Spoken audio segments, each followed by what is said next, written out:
Hello students, welcome to law excellence. ఇవాళ మనం December 18వ తేదీకి సంబంధించి హిందూ పేపర్లోని ఇంపార్టెంట్ టాపిక్స్ చూద్దాం. మొదటిది సైమల్టేనియస్ ఎలక్షన్స్కి సంబంధించిన బిల్లుల గురించి. రెండవది ఎక్స్ ఇస్రో చీఫ్కి సంబంధించినటువంటి ప్యానెల్ ఎన్టీఏ నేషనల్ టెస్టింగ్ ఏజెన్సీకి సంబంధించినటువంటి రీస్ట్రక్చరింగ్ని అడ్వైజ్ చేయటం జరిగింది. నెక్స్ట్ చూడండి, ఎంఎస్పీకి స్టాట్యుటరీ స్టేటస్ ఇవ్వటానికి సంబంధించి కమిటీ ఏమని చెప్పింది అన్నటువంటిది. నెక్స్ట్ ఏమో మైనారిటీ రైట్స్కి సంబంధించి కాన్స్టిట్యూషన్ ఏం చెప్తోంది అన్నటువంటిది. అలానే అష్టముది లేక్లో షార్ట్ నెక్ క్లామ్కి సంబంధించినటువంటి సీడ్స్ని రిలీజ్ చేయటం జరిగింది, దీనికి సంబంధించి. చివరిగా ఎంజీఎన్ఆర్ఈజీఎస్ వేజెస్ అన్నటువంటివి ఇప్పుడున్నటువంటి కాస్ట్ ఆఫ్ లివింగ్కి మ్యాచ్ అవ్వట్లేదు అన్నట్టుగా ప్యానెల్ చెప్తోంది. మరి ఏంటి అన్నటువంటిది తెలుసుకుందాం. మన ఫస్ట్ ఆర్టికల్ చూడండి, సైమల్టేనియస్ పోల్స్ లేదా జెమిలీ ఎన్నికలు అంటాము. దీనిని మనం పాలిటీలో చదువుకుంటాము.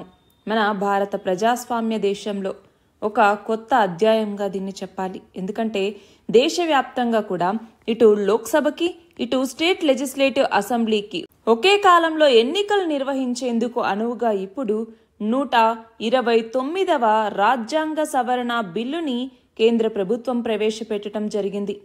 ఎందులో ప్రవేశపెట్టింది? లోక్సభలో ప్రవేశపెట్టింది. మరి ఓటింగ్ ప్రక్రియ ద్వారా కేంద్ర న్యాయశాఖ ఈ బిల్లుని సభ ముందుకు తీసుకొస్తే ఇక్కడ ఏమైంది? బిల్లు ప్రవేశపెట్టడానికి అనుకూలంగా 269 మంది, వ్యతిరేకంగా 198 మంది ఓటేశారు. దాంతో ఈ బిల్లును ప్రవేశపెట్టడానికి స్పీకర్ ఆమోదముద్ర వేశారు. కాకపోతే ఈ బిల్లుకు సంబంధించి రాజ్యాంగ మూల స్వరూపానికి ఇది భంగం కలిగించేలా ఉంది అన్నట్టుగా దీనిని జాయింట్ పార్లమెంటరీ కమిటీకి పంపించాలి అన్నట్టుగా ప్రతిపక్షాలు డిమాండ్ చేశాయన్నమాట. దాంతో ఏం చేశారు ఇప్పుడు అంటే, అధికార పక్షమేమో ఈ బిల్లు రాజ్యాంగ మూల స్వరూపానికి ఏమాత్రం భిన్నంగా లేదు అని చెప్తూ ఉంటే, ప్రతిపక్షాలన్నీ కూడా లేదు జేపీసీకి పంపించాలి అన్నట్టుగా. దాంతో మనం ఇంకొకటి ఏంటి అంటే, ఇప్పుడు మనం ఈ సైమల్టేనియస్ ఎలక్షన్స్ని తీసుకురావాలి అంటే అప్పుడు ఆర్టికల్ 83 కింద లోక్సభ కాల వ్యవధిని మార్చాలి. అలాగే ఆర్టికల్ 172 కింద రాష్ట్రాల అసెంబ్లీ యొక్క కాల వ్యవధుల్ని సవరించాలి. దానికోసం ఎన్నికల్ని చట్టబద్ధంగా ఏకీకృతం చేయాలి. అయితే ఇక్కడేంటి, మేము ఈ సవరణ తీసుకురావటం వల్ల రాష్ట్రాల అధికారాలని మేము తగ్గించట్లేదు, లాగేసుకోవట్లేదు అన్నట్టుగా కేంద్రం చెప్తుందన్నమాట. మనకి 1971 వరకు ఏకకాలంలో ఈ జమిలీ ఎన్నికలు జరుగుతూ వస్తే ఆ తర్వాత ఆగిపోయింది. బట్ మళ్ళీ దాన్ని సరిదిద్దే ప్రయత్నం చేస్తూ ఉన్నాము. ఇది కేంద్ర ప్రభుత్వం చెప్తున్నటువంటి మాట. అయితే అసలు ఈ బిల్లు యొక్క సారాంశం ఏంటి అన్నటువంటిది ఒక్కసారి మనం తెలుసుకుందాం. ఇక్కడ చూడండి, ఇప్పుడు తీసుకొచ్చినటువంటి బిల్లు ఏంటి? 129వ రాజ్యాంగ సవరణ బిల్లు, కాన్స్టిట్యూషనల్ అమెండ్మెంట్ బిల్ అన్నటువంటిది. అయితే ఈ బిల్ అన్నటువంటిది ఒకవేళ చట్టరూపం వచ్చిందనుకోండి, ఇప్పుడు ఈ బిల్లును లోక్సభలో ప్రవేశపెట్టారు. ఒకవేళ ఇప్పుడు దాన్ని జాయింట్ పార్లమెంటరీ కమిటీకి కనుక పంపిస్తే, జాయింట్ పార్లమెంటరీ కమిటీ దీనికి ఓకే చెప్పింది అంటే అది లోక్సభలో ఆమోదం పొందితే ఆ తర్వాత రాజ్యసభకి పంపిస్తారు. రాజ్యసభలోనూ ఆమోదం పొందితే ఆ బిల్లు ప్రెసిడెంట్ అసెంట్ ఇచ్చిన తర్వాత ఏమవుతుంది? అది చట్టంగా మారుతుంది. మరి ఇలా చట్టంగా మారితే ఇది 2034 నుంచి జమిలీ ఎన్నికలు మన దేశంలో జరిగే అవకాశం అన్నటువంటిది ఉంది. ఎందుకు అంటే జమిలీ విధానం అన్నటువంటిది 2029 సార్వత్రిక ఎన్నికల తర్వాత ఆచరణలోకి వస్తుంది. ఎందుకన్నటువంటిది మనం తెలుసుకుందాం. అయితే ఇక్కడ ఒకటి గమనించాలి ఏంటి, ఒకవేళ ఇలా చట్టంగా వచ్చింది అనుకుందాం. ఈ చట్టం అన్నటువంటిది ఇప్పుడు ఉంది జమిలీ ఎన్నికలకి సంబంధించి. అయితే ఈ జమిలీ ఎన్నికలు జరిగిన తర్వాత ఎప్పుడైతే ఇటు లోక్సభకి సంబంధించి ఫస్ట్ సిట్టింగ్ అన్నటువంటిది జరుగుతుందో, ఫస్ట్ సిట్టింగ్ డే ఏదైతే ఉంటుందో దానిని ఏమని పిలుస్తారు? అపాయింటెడ్ డే అనేసి పిలుస్తారు. అపాయింటెడ్ డే అనేసి. సో ఆ అపాయింటెడ్ డేని మొదలుగా తీసుకుని 5 ఏళ్ల పాటు అది జరుగుతుందన్నమాట. ఆ లోపల మళ్ళీ 5 ఏళ్లకి ఎన్నికలు అన్నటువంటివి జరుగుతాయి. అంటే ఈ రోజు తర్వాత ఏర్పడినటువంటి అన్ని అసెంబ్లీలు కూడా లోక్సభ కాల పరిమితితో పాటే ముగుస్తాయి. ఆ తర్వాత నుంచి లోక్సభకి అలానే స్టేట్ లెజిస్లేటివ్ అసెంబ్లీస్కి మధ్య ఎన్నికలన్నీ కూడా ఏకకాలంలోనే జరుగుతాయన్నమాట. ఒకవేళ ఇటు లోక్సభ కానీ లేదంటే స్టేట్ లెజిస్లేటివ్ అసెంబ్లీ కానీ పూర్తికాలం ముగియక ముందే రద్దయిందనుకోండి, అప్పుడు వాటికి మొత్తం ఇప్పుడు 5 ఏళ్ళు కదా. సో ఈ 5 ఏళ్లలో ఎంతైతే మిగతా టైం అన్నటువంటిది ఉంటుందో దానికి మాత్రమే ఎన్నికల్ని నిర్వహిస్తారు. సో మళ్ళీ ఏకకాలంలోనే ఎన్నికలు అన్నటువంటివి జరుగుతాయన్నమాట. కాబట్టే ఇప్పుడు ఈ సైమల్టేనియస్ ఎలక్షన్స్ అన్నటువంటిది 2029 ఏవైతే ఎలక్షన్స్ అన్నటువంటివి వస్తాయో దాని తర్వాత అమల్లోకి వస్తుంది. అంటే ఏంటి, ఇప్పుడు ఫర్ ఎగ్జాంపుల్ 2029లో మేలో మనకి జనరల్ ఎలక్షన్స్ జరిగాయి అనుకోండి. అప్పుడు జూన్లో 19వ లోక్సభ అన్నటువంటిది మనకి స్టార్ట్ అవుతుంది కదా. సో 19వ లోక్సభ ఫర్ ఎగ్జాంపుల్ జూన్ 2వ తేదీ స్టార్ట్ అయింది అనుకుందాం. సో ఆ జూన్ 2వ తేదీని ఇప్పుడు అపాయింటెడ్ డే అన్నట్టుగా చెప్తారనమాట. సో అపాయింటెడ్ డే అంటే అప్పటి నుంచి కూడా ఇటు స్టేట్స్కి ఏవైతే లెజిస్లేటివ్ అసెంబ్లీస్ ఉంటాయో అవన్నీ నెక్స్ట్ 5 ఏళ్లకి అంటే 2034వ సంవత్సరం జూన్ 2వ తేదీ నాటికి వాళ్ళ యొక్క కాల పరిమితి అన్నటువంటిది ముగిస్తుంది. ఆ తర్వాత ఏర్పడే అసెంబ్లీలన్నీ కూడా ఆ లోక్సభతో పాటే ముగుస్తాయి అనేసి అర్థం. మరి దీనివల్ల ఒక 4 రాష్ట్రాలకు ఇబ్బంది ఉండదు. ఎందుకు అంటే మనకి జనరల్ ఎలక్షన్స్ ఎప్పుడైతే జరుగుతాయో దాంతో పాటుగా ఇప్పుడు ప్రస్తుతం మన దేశంలో 4 స్టేట్స్కి ఎన్నికలు జరుగుతున్నాయి. అందులో ఆంధ్రప్రదేశ్ అన్నటువంటిది ఒకటి, ఇది కాకుండా ఒడిషా, అలాగే అరుణాచల్ ప్రదేశ్ అన్నటువంటిది, అలాగే సిక్కిం. ఈ 4 రాష్ట్రాలకి కూడా లోక్సభతో పాటే ఈ అసెంబ్లీ కాల పరిమితి అన్నటువంటిది ముగుస్తుంది. కాబట్టి వాళ్ళకి ఇబ్బంది అన్నటువంటిది ఉండదు. కానీ తెలంగాణ, రాజస్థాన్, మధ్యప్రదేశ్, ఛత్తీస్గఢ్ వీటికి కొంచెం ఇబ్బంది అన్నటువంటిది ఉంటుందన్నమాట. సో ఇక్కడ గమనించాలి, 2023లో తెలంగాణ అసెంబ్లీ ఎన్నికలు నవంబర్లో జరిగాయి అనుకోండి. 2024లోకి వచ్చేసరికి మళ్ళీ మేతో ముగుస్తాయి. సో అప్పుడు ఆ 6 నెలల వ్యవధి ఏదైతే ఉంటుందో ఆ 6 నెలల వ్యవధికి మాత్రమే అక్కడ ప్రభుత్వం ఏర్పడుతుంది అన్నట్టుగా. ఇది కాకుండా 2028లో మే జూన్ నెలల్లో కర్ణాటక, త్రిపుర, మేఘాలయ, నాగాలాండ్ ఇలాంటి రాష్ట్రాల అసెంబ్లీలకు కూడా 2023 మే జూన్లలో వాళ్ళ కాల పరిమితి అనేది ముగుస్తుంది. కానీ 2034 మేలో లోక్సభ ఎన్నికలు జరుగుతాయంటే ఆ ఏడాది వ్యవధికి మాత్రమే అసెంబ్లీ ఎన్నికలు అన్నటువంటివి నిర్వహించాలి. లేదు ఓ 2 months 3 months ఉంది అనుకుంటే కొన్ని చోట్ల రాష్ట్రపతి పాలన అమలు చేసేటటువంటి అవకాశం కూడా ఉంటుంది. సో ఇవన్నీ గమనించాలన్నమాట. మన నెక్స్ట్ ఆర్టికల్ చూడండి. ఎన్టీఏ లేదా నేషనల్ టెస్టింగ్ ఏజెన్సీ అనేసి పిలుస్తాం. నేషనల్ టెస్టింగ్ ఏజెన్సీ అనేసి. సో ఈ నేషనల్ టెస్టింగ్ ఏజెన్సీ అన్నటువంటిది రీస్ట్రక్చర్ చేయాలి అన్నట్టుగా మాజీ ఇస్రో చీఫ్తో ఏర్పాటు చేసినటువంటి ప్యానెల్ అన్నటువంటిది రికమెండ్ చేయటం జరిగింది. అంటే ఏంటి, మన భారతదేశంలో వివిధ కోర్సుల్లో ప్రయోగాల కోసం ఎంట్రన్స్ టెస్టులు అన్నటువంటివి నిర్వహిస్తూ ఉంటారు, అవునా. ఆ టెస్టుల్లో అక్రమాలు, మోసాలు, అలాగే ప్రశ్నాపత్రాల లీకేజ్ వీటన్నింటినీ అడ్డుకట్ట వేయాలన్నటువంటి లక్ష్యంతో ఇస్రో మాజీ చైర్మన్ అయినటువంటి ఇస్రో చీఫ్ అయినటువంటి రాధాకృష్ణన్, ఎవరు రాధాకృష్ణన్ గారి నేతృత్వంలో ఒక ఉన్నత స్థాయి కమిటీని కేంద్ర ప్రభుత్వం నియమించడం జరిగింది. మరి ఈ కమిటీ కొన్ని సూచనలు ఇచ్చిందనమాట. అదేంటి అంటే అభ్యర్థుల యొక్క ఫేస్ అంటే ముఖ కవలికల్ని గుర్తించి ఎగ్జామ్ వ్యవస్థని వినియోగించాలి. అలాగే పరీక్ష కేంద్రాల కేటాయింపుకి ఒక విధానాన్ని రూపొందించుకోవాల్సిన అవసరం అన్నటువంటిది ఉంది. అంతేకాకుండా ఇప్పుడు కంప్యూటర్ బేస్డ్ టెస్ట్లకి అంటే సిబిటీలకి వెళ్ళాలి, అది కాకుండా ఆఫ్లైన్ విధానాన్ని వీడిపోవాలి అన్నట్టుగా చెప్పటం జరిగింది. అంతేకాకుండా వివాదాలు ఏవైతే ఉంటాయో ఆ వివాదాలు రాకుండా ప్రశ్నల్ని సమకూర్చుకోవాలి. ప్రతి జిల్లాలోనూ ప్రామాణిక పరీక్ష కేంద్రాన్ని ఏర్పాటు చేసుకోవాలి. అలాగే మారుమూల ప్రాంతాల్లో మొబైల్ టెస్టింగ్ సెంటర్స్ అన్నటువంటివి తీసుకురావాలి. సో వీటి ద్వారా పరీక్షల్ని నిర్వహించుకునేలాగా ఆధునిక వ్యవస్థల్ని సిద్ధం చేసుకోవాల్సిన అవసరం ఉంది అన్నట్టుగా ఈ కమిటీ సిఫార్సు చేయటం జరిగింది. అంతేకాదు ఇప్పుడు ఎన్టీఏ అన్నటువంటిది కేవలం ప్రవేశ పరీక్షలకి మాత్రమే పరిమితమవుతుంది అన్నట్టుగా ఎడ్యుకేషన్ మినిస్టర్ చెప్తూ ఉన్నారనమాట, ధర్మేంద్ర ప్రధాన్. అంతేకాదు ఇక్కడ ఈ కమిటీ ఏమని చెప్పింది తెలుసా, పరీక్ష రాసేటటువంటి అభ్యర్థే కోర్సులో కూడా చేరేలాగా వివిధ దశల్లో ఆధార్, బయోమెట్రిక్, అలానే ఆర్టిఫిషియల్ ఇంటెలిజెన్స్, డేటా అనలిటిక్స్ ఇలాంటి ప్రక్రియలన్నింటినీ అనుసరించాలి. పరీక్షల్ని కూడా విడతల వారీగా కొన్ని దశల్లో నిర్వహించాలి. అప్పుడు అభ్యర్థుల యొక్క ప్రతిభకి కానీ ర్యాంకుల యొక్క నిర్ధారణకి కానీ కొన్ని శాస్త్రీయ ప్రమాణాలు ఉండాలి. అంతేకాదు ఎన్టీఏ అన్నటువంటిది ప్రాథమికంగా ఈ పరీక్షలకి సంబంధించి కేవలం ప్రాథమికంగా ఈ పరీక్షల నిర్వహణకి మాత్రమే పరిమితం అవ్వాలి అన్నట్టుగా ఈ కమిటీ సిఫార్సు చేసింది. అందుకే మినిస్ట్రీ ఆఫ్ ఎడ్యుకేషన్ కూడా కేవలం ప్రవేశ పరీక్షలకి మాత్రమే ఎన్టీఏని పరిమితం చేస్తాము అన్నట్టుగా చెప్పటం జరిగింది. అయితే ఈ కమిటీ ఇచ్చిన ఇంకొక ఇంపార్టెంట్ సిఫార్సు ఏంటి అంటే, మనము మంచి టెక్నాలజీని, నిపుణులైనటువంటి సిబ్బందిని, కావాల్సినటువంటి రిసోర్సెస్ని వీటిని సమకూర్చుకున్నటువంటి తర్వాతే ఇతర పరీక్షల యొక్క నిర్వహణ గురించి ఆలోచించాల్సి ఉంటుంది అన్నట్టుగా కూడా ఈ కమిటీ చెప్పిందన్నమాట. మన నెక్స్ట్ ఆర్టికల్ చూడండి. ఎంఎస్పీకి స్టాట్యుటరీ స్టేటస్ కల్పించాలా వద్దా అని ఏర్పాటు చేసినటువంటి కమిటీ ఏమని రిపోర్ట్ ఇచ్చింది అన్నటువంటిది ఇక్కడ మనం తెలుసుకుందాం. సో దీనిని మనం ఎకానమీలో అగ్రికల్చర్ అన్నటువంటి టాపిక్ కింద చదువుకుంటాము. అయితే ఎంఎస్పీ లేదా మినిమం సపోర్ట్ ప్రైస్ అంటాం, మద్దతు ధర అనేసి. కనీస మద్దతు ధర ఇవ్వాలి పంటలకి. మరి అలాంటి దానికి చట్టబద్ధత అన్నటువంటిది ఉండాలా వద్దా, అంటే స్టాట్యుటరీ స్టేటస్ అన్నటువంటిది ఉండాలా వద్దా అన్నటువంటి ఆ ఆలోచనతో ఒక పార్లమెంటరీ స్థాయి సంఘాన్ని ఏర్పాటు చేయటం జరిగింది. మరి ఆ కమిటీ అన్నటువంటిది ఇప్పుడు కేంద్రానికి ఒక రిపోర్ట్ని సబ్మిట్ చేయటం జరిగింది. మరి ఏమని చెప్పింది?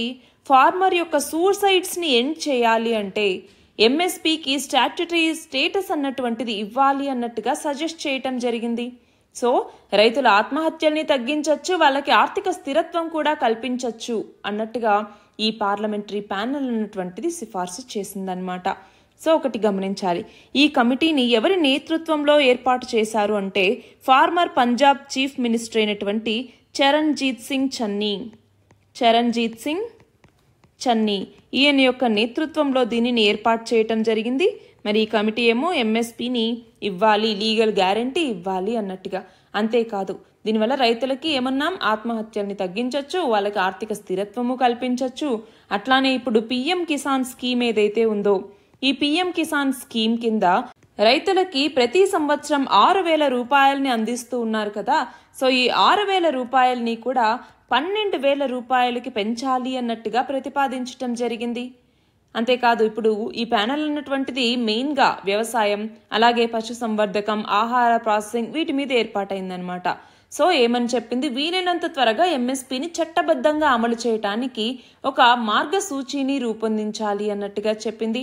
అలానే పంట వ్యర్థాల నిర్వహణకి సంబంధించి పరిహారాన్ని అందించడం కావచ్చు, వ్యవసాయ కూలీలు ఎవరైతే ఉంటారో వాళ్ళకి కనీస జీవన వేతనాలు అమలు చేయాలి, దానికోసం ఒక జాతీయ కమిషన్ని ఏర్పాటు చేయొచ్చు. అలానే రైతు కూలీల కోసం రుణ మాఫీ పథకాన్ని ప్రవేశపెట్టడం, ఇలాంటి చాలా సిఫార్సులను చేయటం జరిగింది. అంటే ఎంఎస్పీ వచ్చిందనుకోండి రైతులకి, ఈ ఎంఎస్పీ ద్వారా వచ్చినటువంటి ఆదాయంతో వ్యవసాయంలో మరిన్ని పెట్టుబడులు పెట్టేలాగా రైతుల్ని ప్రోత్సహించడానికి ఇది వీలవుతుంది.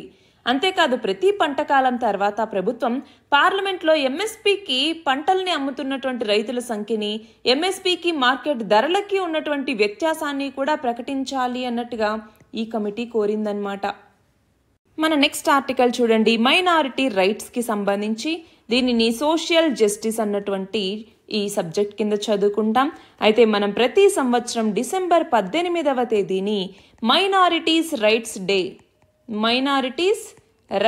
డేగా జరుపుకోవటం జరుగుతుంది.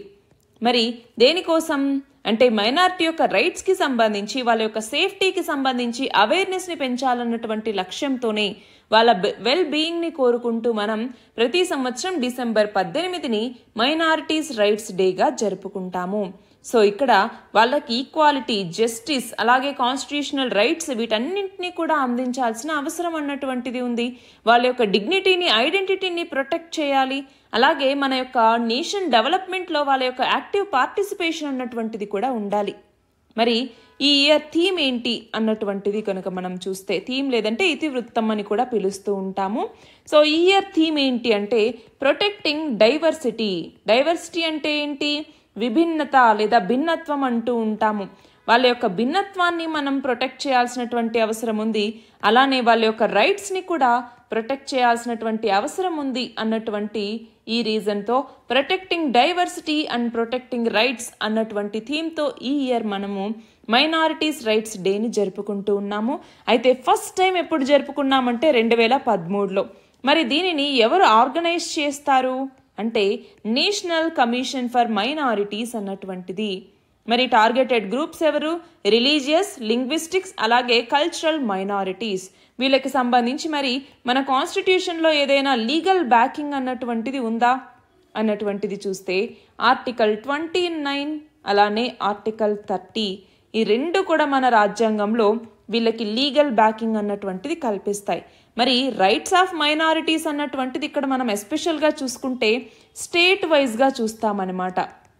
స్టేట్ వైజ్గా ఫర్ ఎగ్జాంపుల్ జమ్మూ కాశ్మీర్ తీసుకోండి, అక్కడ హిందువులు మైనారిటీగా ఉన్నారు.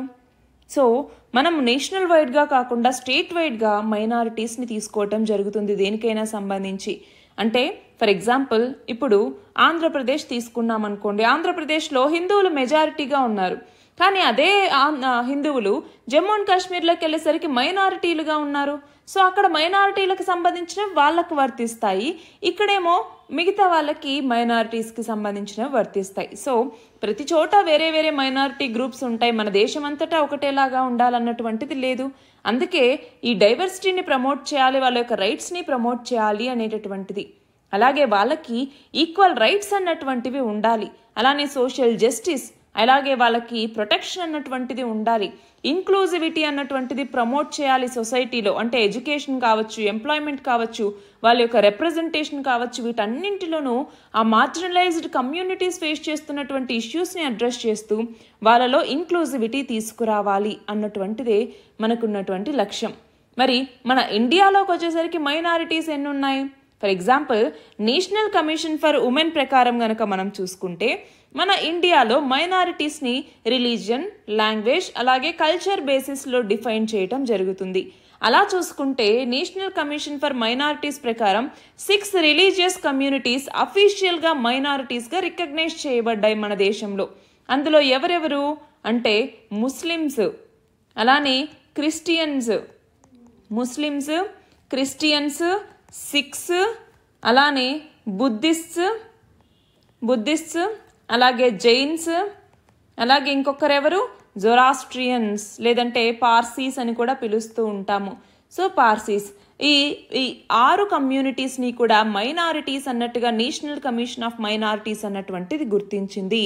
సో ఆర్టికల్ 29, ఆర్టికల్ 30, అట్లానే ఆర్టికల్ 14 ఇవన్నీ కూడా వీళ్ళకి సంబంధించినటువంటివే. ఆర్టికల్ 14 ఏం చెప్తుందండి? Equality before law and equal protection of law అన్నటువంటిది చెప్తుంది. అదే ఆర్టికల్ 29 వచ్చిందనుకోండి, వాళ్ళ యొక్క మైనారిటీస్ యొక్క లాంగ్వేజ్ని, స్క్రిప్ట్ని, కల్చర్ని ప్రిజర్వ్ చేసుకోవచ్చు, స్టేట్ ఎయిడెడ్ ఎడ్యుకేషనల్ అడ్మిషన్స్లో ఎలాంటి డిస్క్రిమినేషన్ చూపించొద్దు అనేసి ఆర్టికల్ 29 చెప్తుంది. ఆర్టికల్ 30 ఏం చెప్తుంది? మైనారిటీస్ వాళ్ళ యొక్క ఎడ్యుకేషనల్ ఇన్స్టిట్యూషన్స్ని ఎస్టాబ్లిష్ చేసుకోవచ్చు, మేనేజ్ చేసుకోవచ్చు, అలానే ఈ ఇన్స్టిట్యూషన్స్ని అక్వైర్ చేసుకునేటప్పుడు ఫెయిర్ కంపెన్సేషన్ ఇవ్వాలి, మైనారిటీ ఇన్స్టిట్యూషన్స్కి సంబంధించిన ఎయిడ్ని అందించేటప్పుడు ఎలాంటి డిస్క్రిమినేషన్ చూపించకూడదు అనేసి ఆర్టికల్ 30 అన్నటువంటిది మనకి చెప్తుంది. మరి నేషనల్ కమిషన్ ఫర్ ఉమెన్ని కనుక చూసుకుంటే 1992వ సంవత్సరంలో ఇది ఏర్పాటు అవ్వటం జరిగింది. National commission for minorities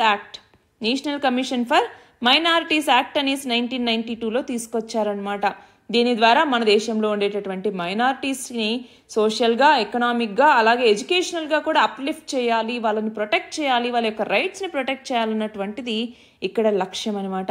so constitutional మరియు లీగల్ రైట్స్కి వాటి యొక్క ఎన్ఫోర్స్మెంట్కి ఒక వాచ్ డాగ్ లాగా ఈ యొక్క నేషనల్ కమిషన్ ఫర్ మైనారిటీస్ అన్నటువంటిది పనిచేస్తుంది. మన నెక్స్ట్ ఆర్టికల్ చూడండి. అష్టముది లేక్లో ఎక్కడ ఉంది? ఇది కేరళలో ఉంది. అక్కడ షార్ట్ నెక్ క్లామ్స్ యొక్క సీడ్స్ని రిలీజ్ చేయటం జరిగింది.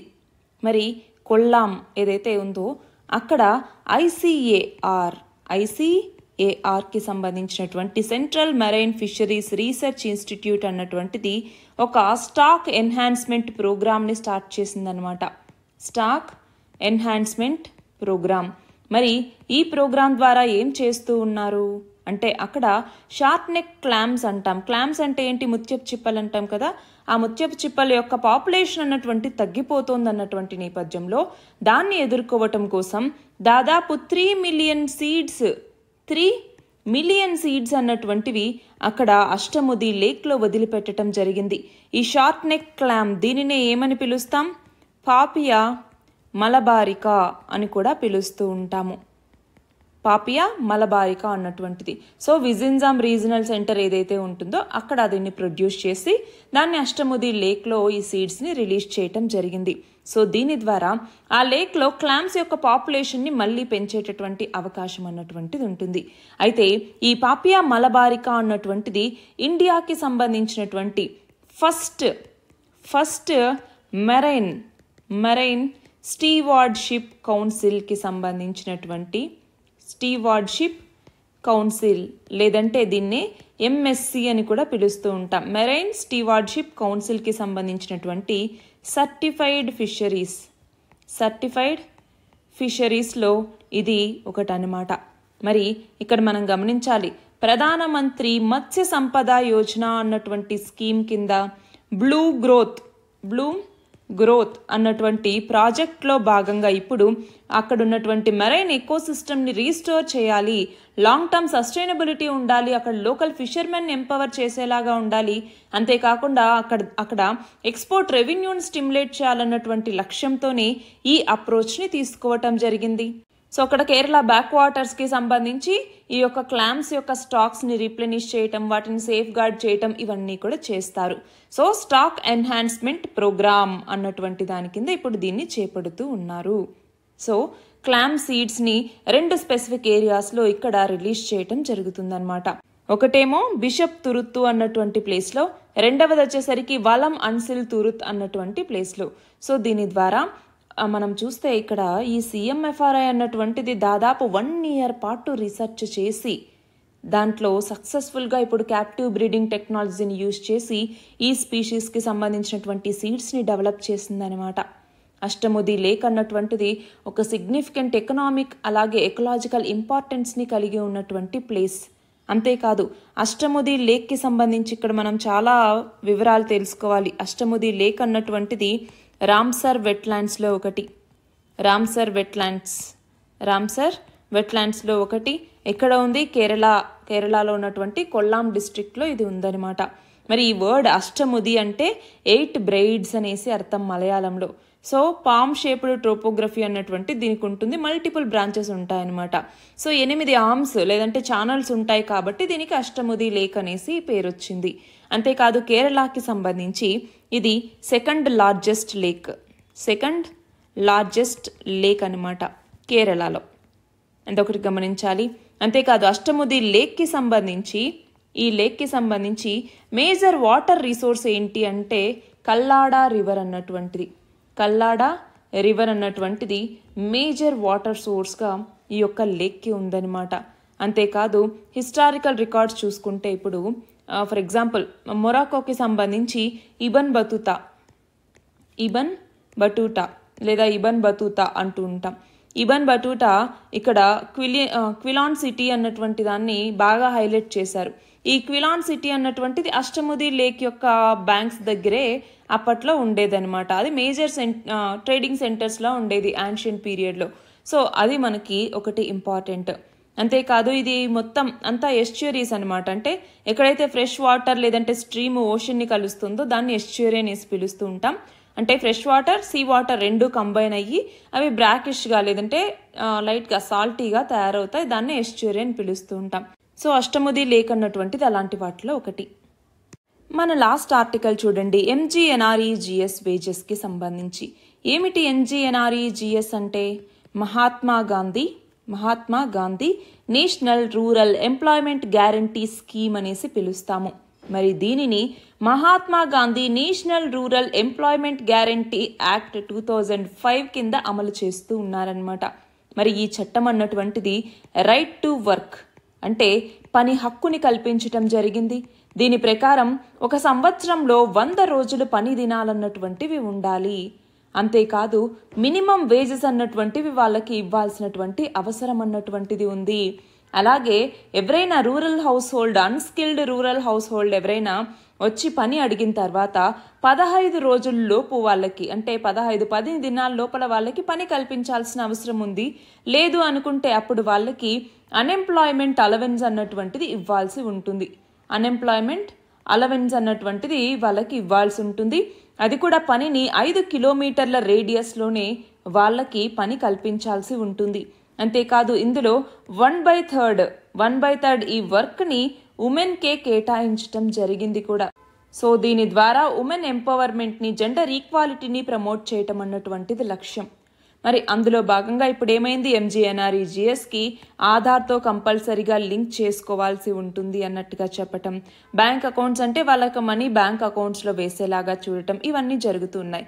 అయితే ఇప్పుడు మనం ఇంకొకటి గమనించాల్సింది ఏంటి అంటే, ఏదైతే మనకి MGNREGS పథకానికి సంబంధించి ఆధారిత చెల్లింపు వారధి యంత్రాంగం లేదా ABPS అనేసి పిలుస్తూ ఉంటాం. ఈ ABPS ద్వారా ఈ లబ్ధిదారులకి వేతనాల చెల్లింపు అన్నటువంటిది తప్పనిసరి అనేసి ఇంతకుముందు ఏదైతే చెప్పారో ఇది తప్పనిసరి కాదు, తప్పనిసరి చేయకూడదు. ప్రత్యామ్నాయ మార్గాల్లో కూడా అంటే ఆల్టర్నేటివ్ రిసోర్సెస్ కూడా తీసుకొచ్చి వాళ్ళకి చెల్లింపులు అన్నటువంటివి జరగాలి అన్నట్టుగా ఇటు గ్రామీణాభివృద్ధి పంచాయతీరాజ్ మీద ఏర్పాటైనటువంటి పార్లమెంటరీ స్థాయి సంఘం అన్నటువంటిది ఒక నివేదికని పార్లమెంట్కి సమర్పించడం జరిగిందనమాట. అయితే ఇక్కడ ఆధార్ బేస్డ్ పేమెంట్ సిస్టమ్ ఏదైతే ఉందో దీనిని జనవరి 1, 2024 నుంచి కంపల్సరీ చేయటం జరిగింది. అయితే ఈ ఉపాధి హామీ పథకానికి ఇప్పుడు ఇన్ఫ్లేషన్ని, ద్రవ్యోల్బణాన్ని కూడా పరిగణలోకి తీసుకోవాలి, దాన్ని బట్టి వేతన రేట్లను నిర్ణయించాలి అన్నట్టుగా స్థాయి సంఘం అన్నటువంటిది సూచించింది. అయితే ఇప్పుడు అన్ని రాష్ట్రాల్లోకెల్లా మనం చూస్తే MGNREGS వేజెస్లో హైయెస్ట్ వేజ్ ఇచ్చేది ఏ రాష్ట్రం అన్నటువంటిది మనం చూస్తే హర్యానా అన్నమాట.